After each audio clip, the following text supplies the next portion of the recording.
የመንግስትን ተቋማት እንዲመሩ የሚሾሙ ተሿሚዎች የትምህርት መስክ ከሚመሩት ተቋም ተግባርና ኃላፊነት ጋር ሊቀራረብ ይገባል ተብሏል።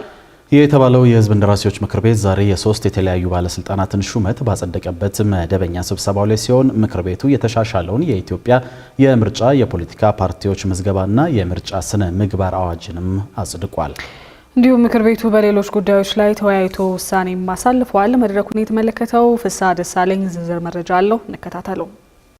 የህዝብ እንደራሴዎች ምክር ቤት ዛሬ ባካሄደው 5ኛ ዓመት የሥራ ዘመን 3ኛ መደበኛ ስብሰባ የተለያዩ ጉዳዮች ላይ የተወያየ ሲሆን ምክር ቤቱ ከተወያየባቸው ጉዳዮች መካከል የኢትዮጵያ የምርጫ የፖለቲካ ፓርቲዎች ምዝገባና የምርጫ ስነ ምግባር አዋጅ አንዱ ነው። ምክር ቤቱ በስራ ላይ እንዲውል በሙሉ ድምጽ ያጸደቀው ይህ አዋጅ የፖለቲካ ፓርቲዎች ከእጩዎች ምዝገባ ጋር በተገናኘ ያነሱት የነበረውን ቅሬታ በመፍታት በተለይም በዚህ ዓመት ለሚደረገው 7ኛ ዙር ሀገራዊ ጠቅላላ ምርጫ አስቻይ ሁኔታ የሚፈጥር ነው ተብሏል። የቀድሞ አዋጅ ፓርቲዎች ለሀገራዊና ለክልል ምክር ቤቶች ለሚያቀርቧቸው እጩዎች የድጋፍ ፊርማ እንዲያቀርቡ የሚያስገድድ የነበረ እንደሆነም ነው በምክር ቤቱ የተጠቆመው። ምክር ቤቱ በማስከተልም በሶስት የተለያዩ ባለስልጣናት ሹመቶች ላይ የተወያየ ሲሆን ከአባላቱ መካከል የመንግስት ተቋማትን እንዲመሩ በመንግስት የሚሾሙ ሰዎች የትምህርት መስክ ከሚመሩት ተቋም ተግባርና ኃላፊነት ጋር ሊቀራረብ ይገባል የሚል ጥያቄ አንስተዋል። ምክር ቤቱ መሐመድ እንድሪስን የሰላም ሚኒስትር፣ አዲሱ አረጋን የግብርና ሚኒስቴርና ቢኒያም ኤሮን የኢትዮጵያ ብሮድካስቲንግ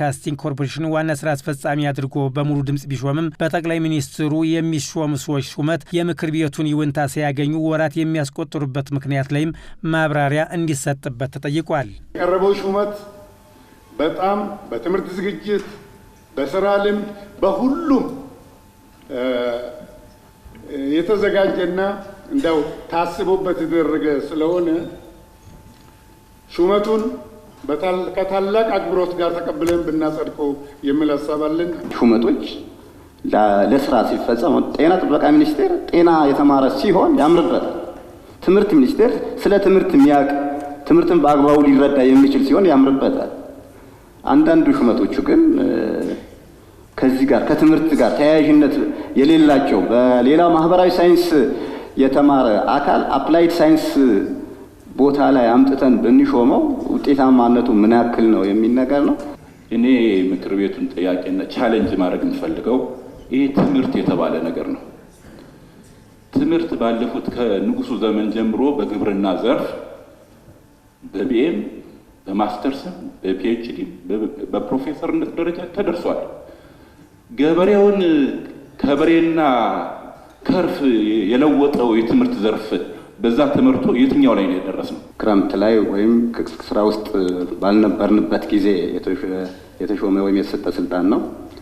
ነገር ግን አቶ መሐመድ እንድሪስ ላይ የሰላም ሚኒስቴር ሆነው የቀረቡት ቀደም ብሎ በአራተኛው የስራ ዘመን ላይ ብዙ ጊዜዎች ጉባኤ ያካሂደናል። እሳቸው ከተሾሙ በኋላ ማለት ነው። ይሄ ደግሞ ፓርላማው ወይም ደግሞ ህዝብ ተወካዮች ምክር ቤት አፈ ጉባኤ ይህንን እንዴት ሊያስኬዱት ቻሉ የሚል ወደ እርስዎ ነው ጥያቄ የማመጣው። ለተነሳው ጥያቄ ማብራሪያና ምላሽ የሰጡት የህዝብ እንደራሴዎች ምክር ቤት ዋና አፈ ጉባኤ ታገሰ ጫፎ በቀጣይ ማስተካከያ እንደሚደረግበት ገልጸዋል። ማሳሰቢያ የተሰጠውን የተከበሩ አቶ ባርጤማ የሰጡትን ማሳሰቢያ ያው ቅድም የመንግስት ዋና ተጠሪ እንዳነሱት በተለያዩ ምክንያቶች የተመካከርን ትንሽ ዘግይቷል ብለው ያሉት ማሳሰቢያ ነው። ማሳሰቢያውን ተቀብለናል። ለወደፊት በተቻለ መጠን እንደዚህ አይነት ጉዳዮች እንዳይዘገዩ ለማድረግ ጥረት እናደርጋለን ለማለት ነው።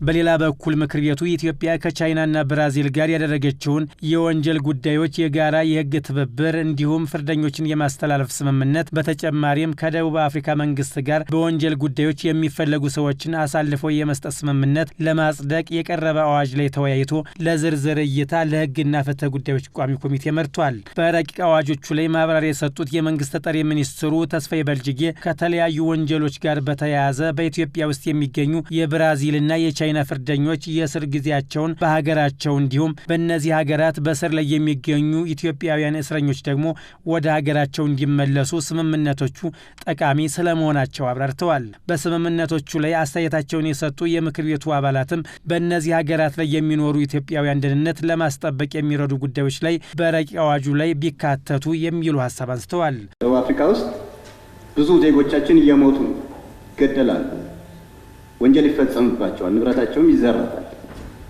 እና ይህንን ጉዳይ ምን አይነት ጥበቃ ሊደረግላቸው ይችላል የሚል ነገር ጭምር መያዝ ያለበት ይመስለኛል። በእነሱ ሀገር ያሉ እኛ የህግ ተጠያቂዎች በዚህ ሀገር እኛ ሀገራችን ደግሞ ያሉ የቻይናዎች ለንጽጽር ለግንዛቤም እንዲረዳን ቋሚ ኮሚቴው ቢፈነጥቅልን መረጃውን ቢሰጥም ማለት ነው።